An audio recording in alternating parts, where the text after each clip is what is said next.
Bonjour et bienvenue dans cette nouvelle vidéo.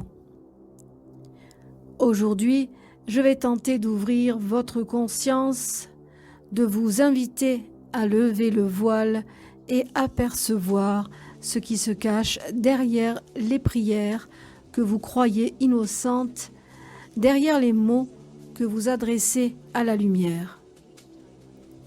Car ce que nous croyons toucher avec foi et amour n'est pas toujours ce qu'il paraît.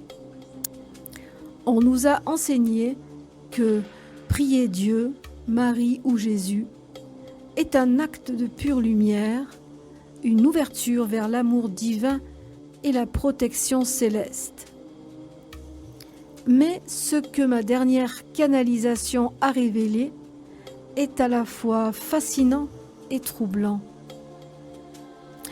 Lorsque vous priez ces figures à travers l'institution catholique, vous ne touchez pas leur essence originelle.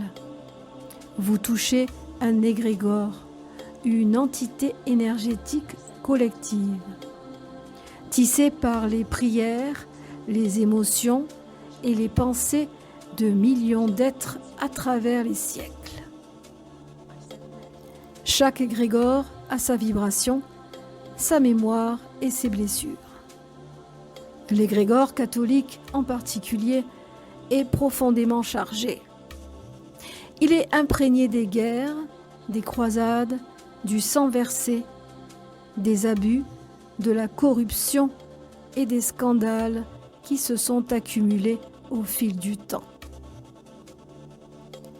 Ces charges ne disparaissent jamais. Elles se cristallisent dans un réseau invisible que vous touchez à chaque prière, à chaque pensée, à chaque peur ou doute que vous nourrissez. Il est essentiel de comprendre que tout ce qui est sectaire dans la pratique catholique, le dogme imposé, la peur de l'enfer, l'obsession de la pureté, l'endoctrinement, n'a pas de fondement personnel. On n'entre pas en relation avec une énergie consciente ou lumineuse, mais dans un cercle égrégorique déjà empreint d'énergie confuse et souvent malveillante.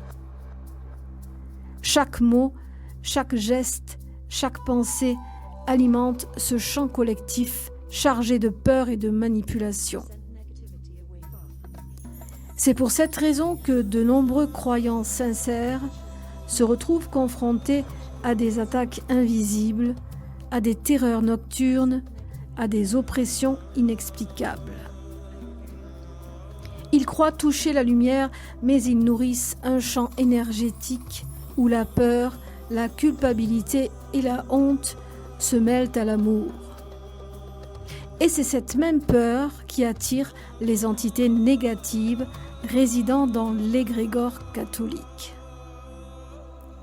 Oui, les possessions existent, mais la plupart des cas observés dans le cadre religieux ne sont pas le fait d'entités conscientes extérieures. Elles sont le résultat d'une interaction avec un égrégore collectif. L'esprit humain, soumis à la peur et à la culpabilité, devient un canal où s'expriment les charges de ce réseau, donnant l'impression d'une présence extérieure, alors qu'il s'agit souvent de projection énergétique du champ collectif. Les fameux exorcismes, souvent présentés comme des rituels de purification ou de libération, ne sont pour beaucoup que des mises en scène. Ils servent à maintenir la peur, à renforcer la croyance dans le pouvoir de l'égrégore. Les démons chassés ne sont que des reflets de l'égrégore lui-même, des projections des peurs et des émotions accumulées par les croyants.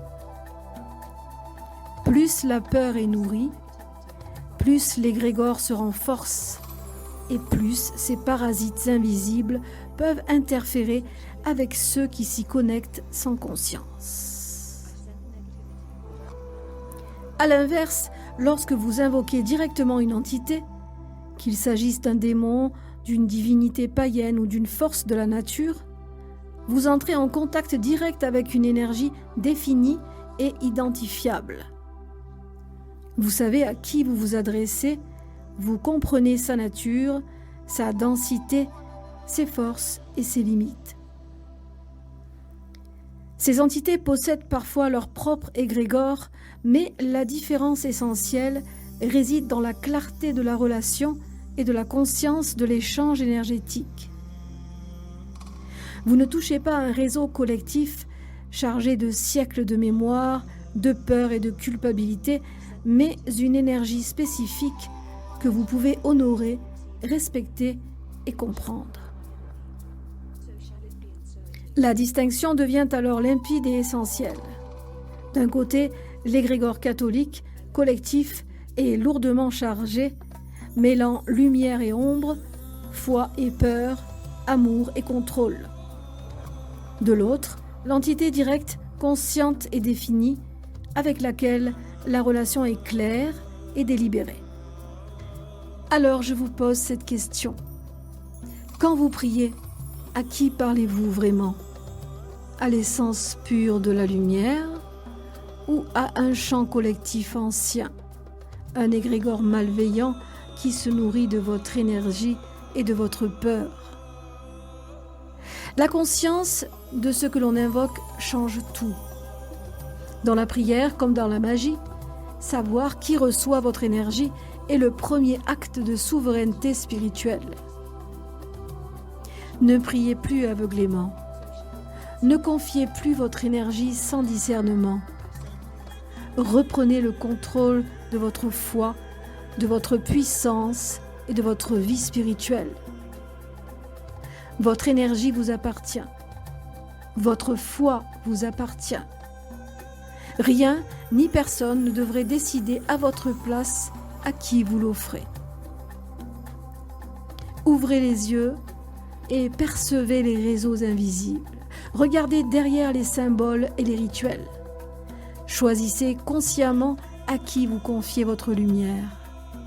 Car seul celui qui sait à qui il s'adresse peut véritablement marcher dans la vérité, dans la puissance et dans la liberté. Voilà pour cette vidéo dont le but était d'ouvrir votre conscience grâce à cette canalisation que j'ai eue récemment. Je vous souhaite à tous et à toutes un bon week-end. Prenez soin de vous, portez-vous bien. Bye bye.